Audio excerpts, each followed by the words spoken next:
کہا کہ اب وہ اس خامد کے ساتھ نہیں رہ سکتی، وہ اسے اپنے ساتھ لے جائے۔ اس نے گوپے سے کہا، تم اب میرے ہونے والے بچے کے باپ بن چکے ہو، میں خامد کو مزید دھوکے میں نہیں رکھنا چاہتی، اس کی مار پٹائی بھی برداشت نہیں کر سکتی، اور اب تو اس کے جسم سے بھی مجھے بدبو محسوس ہوتی ہے۔ گوپے نے پہلی بار اسے بتایا کہ وہ مفرور قاتل اور پیشہ ور ڈاکو ہے، اور پولیس اسے ڈھونڈ رہی ہے اور وہ موت کے سائے میں جی رہا ہے۔ میں یہاں نقاب اوڑھ کر آتا ہوں، گوپے نے اسے کہا، گھوڑی ایک جگہ چھپا آتا ہوں۔ اس مندر میں ایک دور دراز سستانے رک گیا تھا۔ پنڈت سے گپ شپ ہوتی تو پتہ چلا کہ یہ مذہب کا شیدائی نہیں، شرکاری اور نوسر باز ہے، اس کے ساتھ میری دوستی ہوگی۔ میں نے اسے بتا دیا کہ میں کون ہوں، اسے میں نے کچھ رقم دی اور یہ بھی کہا کہ یہ میرے مندر میں چھپنے کے لیے اور مال چھپانے کے لیے نہایت اچھا ہے۔ اگر پنڈت نے مجھے دھوکہ دیا تو وہ زندہ نہیں رہے گا، یوں سمجھ لو کہ پنڈت میرا ساتھی بن گیا ہے۔ اگر میں شریف آدمی ہوتا تو تمہیں خود کہتا کہ اس خامد کو پھینکو مرگھٹ میں اور چلو میرے ساتھ، لیکن سندری میں تمہیں ایک قاتل اور ڈاکو کی بیوی نہیں بننے دوں گا۔ میرے لیے عورتوں کی اور تم جیسی جوان اور خوبصورت لڑکیوں کی کمی نہیں، مجھے روپے پیسے کا بھی لالچ نہیں، مجھے سچے پیار کی ضرورت ہے۔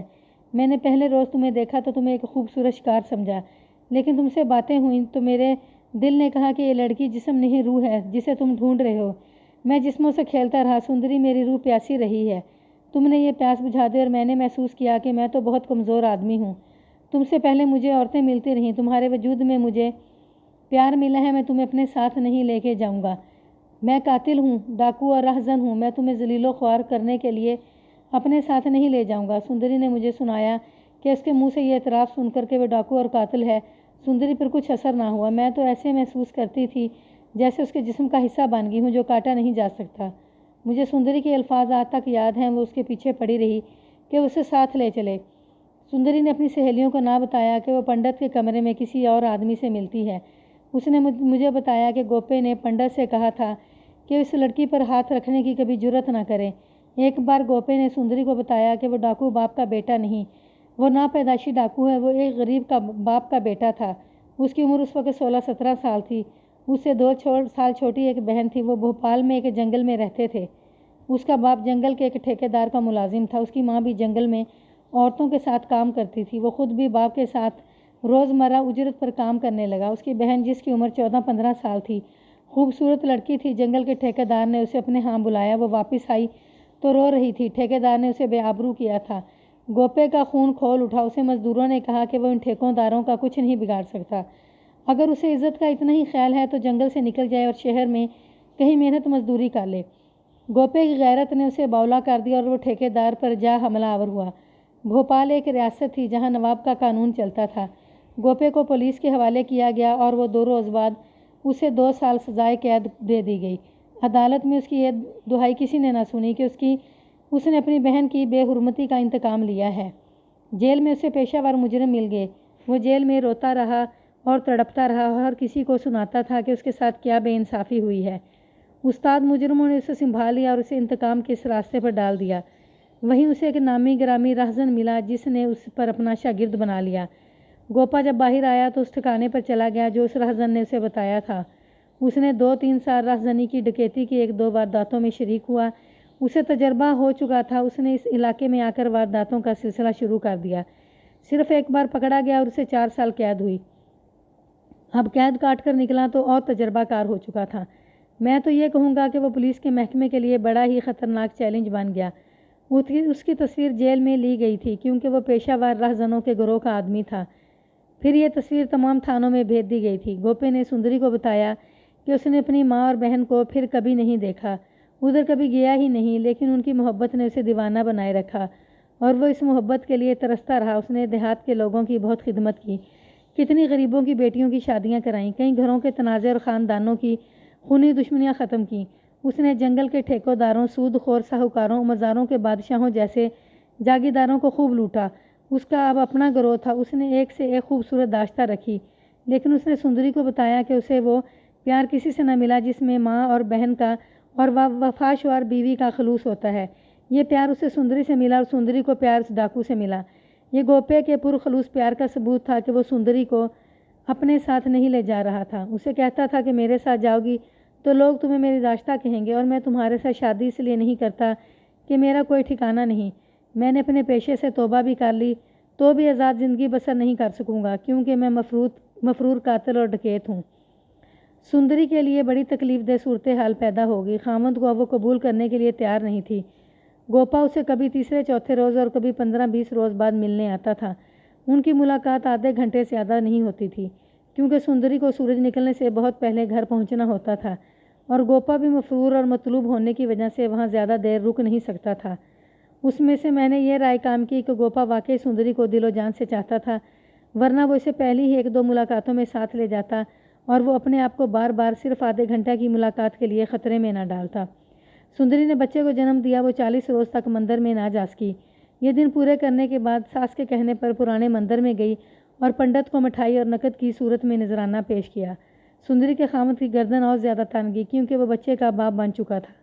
سندری نے کئی بار سوچا کہ اسے بتا دے کہ یہ بچہ اس کا نہیں، لیکن وہ بتا نہ سکی ورنہ وہ اسے قتل کر دیتا۔ گوپے سے ملاقات ہوئی تو اس نے کہا کہ وہ بچہ دیکھنا چاہتا ہے۔ اگلی ملاقات کا دن مقرر ہوا۔ سندری ساس کی اجازت سے بچے کو پرانے مندر میں لے گئی۔ گوپے نے اپنا بچہ دیکھا تو اسے اٹھا لیا۔ سندری نے بتایا کہ وہ بچے کو دیوانہ وار چومتے ہوئے اس کے آنسو نکل آئے۔ وہ بچے کو اپنے آپ سے جدا نہیں کر رہا تھا لیکن مجبوری تھی۔ اس نے جاتے ہوئے سندری کو کہا کہ اب وہ ہر ملاقات پر بچے کو ساتھ لایا کرے۔ اگلی ملاقات کا دن مقرر ہوا۔ اب گوپے کی جذباتی حالت اور زیادہ بری تھی۔ بچے نے اسے جذباتی بنا دیا تھا۔ ایک روز گوپے نے سندری سے بے تاب ہو کر کہا کہ وہ بچہ اسے دے دے یا اس کے ساتھ چلے۔ وہ اب بچے کے بغیر نہیں رہ سکتا۔ یہ تو نہیں ہو سکتا تھا کہ سندری اپنا بچہ اس کے حوالے کر دیتی۔ وہ اس کے ساتھ جانے کے لیے تیار ہوگی۔ گوپا نے اسے رات کا وقت بتایا۔ پنڈت ان کے ساتھ پوری وفاداری کرتا رہا۔ 1.5 سال سے زیادہ عرصے تک اس نے اپنے ساتھیوں کو یہ بھی پتہ نہ چلنے دیا کہ یہاں ایک نامی گرامی ڈاکو آتا ہے جسے پکڑوا دیا جائے تو انعام ملے گا۔ اب گوپے نے اسے بتایا کہ وہ فلاں رات سندری کو لے جانے آئے گا۔ پنڈت نے سندری کو بتایا کہ وہ کس راستے سے مندر میں آئے۔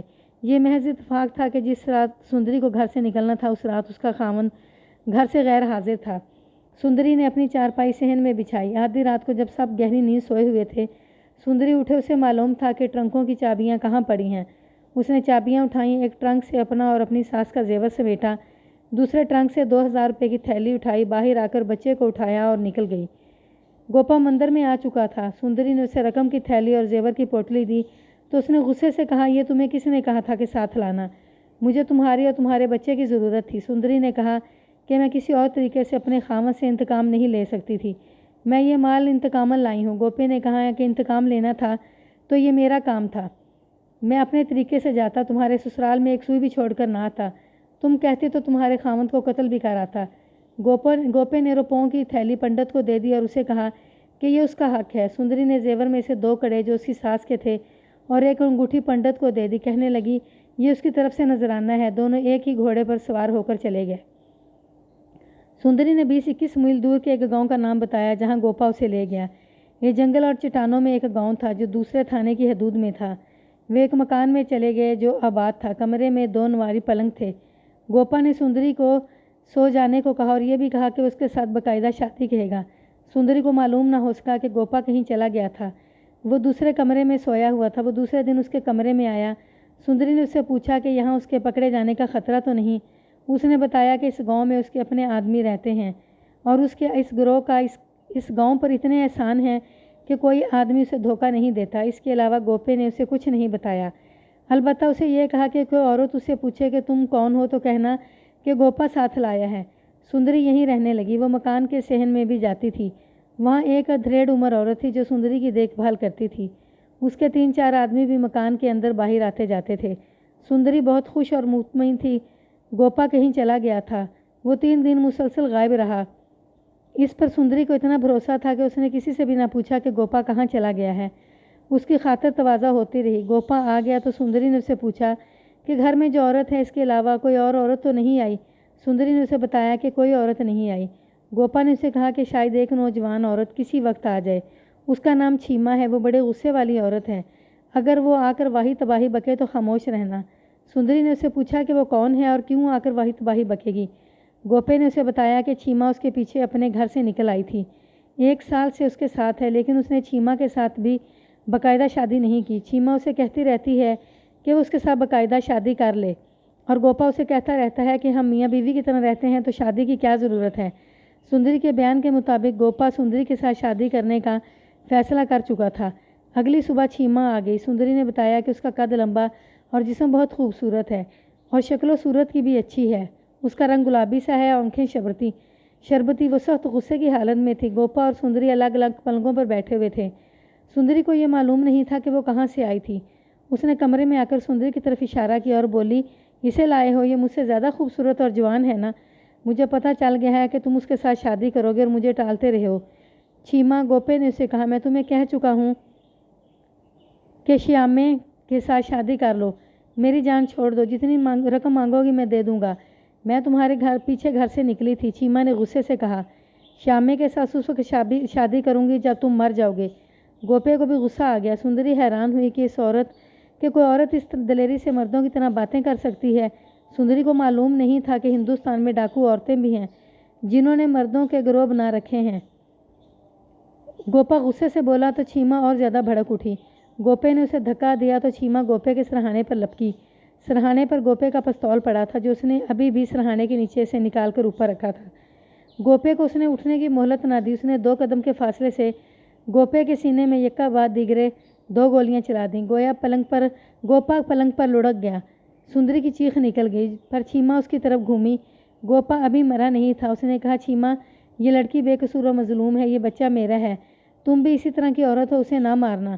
چھیما نے پستول پرے پھینک دیا۔ گوپا کا پلنگ اس کے خون سے لال ہو گیا تھا۔ گوپے کی آنکھیں کھلی رہیں اور وہ مر گیا۔ سندری کو غشی آ رہی تھی۔ گولیوں کی آواز پر 3-4 آدمی اور ادھیڑ عمر عورت دوڑی آئی۔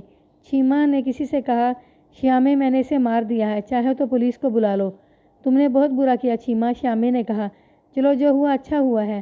چھیما نے سندری سے کہا، تم جہاں سے آئی ہو وہیں چلی جاؤ، ورنہ تمہیں بھی گوپے کی آخری بات کا پاس کرتی ہوں، ورنہ تمہیں بھی مار دوں گی۔ بچے کو اٹھاؤ اور ابھی چلی جاؤ۔ سندری نے بچہ اٹھایا اور باہر کو چل پڑی۔ ادھیڑ عمر عورت اس کے پیچھے ہے اور اس کا گاؤں پوچھ کر گاؤں کے باہر تک اس کے ساتھ گئی اور اسے راستہ سمجھا دیا۔ اس نے سندری سے کہا کہ تم درندوں میں کہاں آ گئی تھی؟ شیاما گوپے کو اپنا ساتھی ہے، لیکن دونوں میں دشمنی ہو گئی ہے۔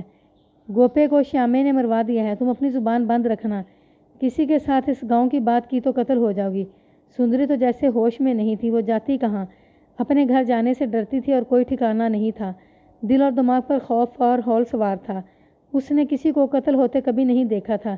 وہ جیسے بے ہوشی میں چلتی رہی ہو، شاید راستے سے بھٹک گئی تھی۔ سورج غروب ہو گیا۔ وہ چلتی رہی، رکتی رہی، روتی رہی اور اندھیرے میں مندر تک پہنچ گئی۔ اسے پنڈت کا خیال آیا، وہی اسے پناہ دے سکتا تھا۔ وہ پچھلے دروازے سے مندر میں داخل ہوئی اور پنڈت کے کمرے تک گئی۔ وہاں اندھیرا تھا۔ وہ رونے لگی اور اس کی آواز بلند ہوتی گئی۔ پھر بچہ رونے لگا۔ اس نے بچے کو دودھ پلایا اور صحن میں نکل آئی۔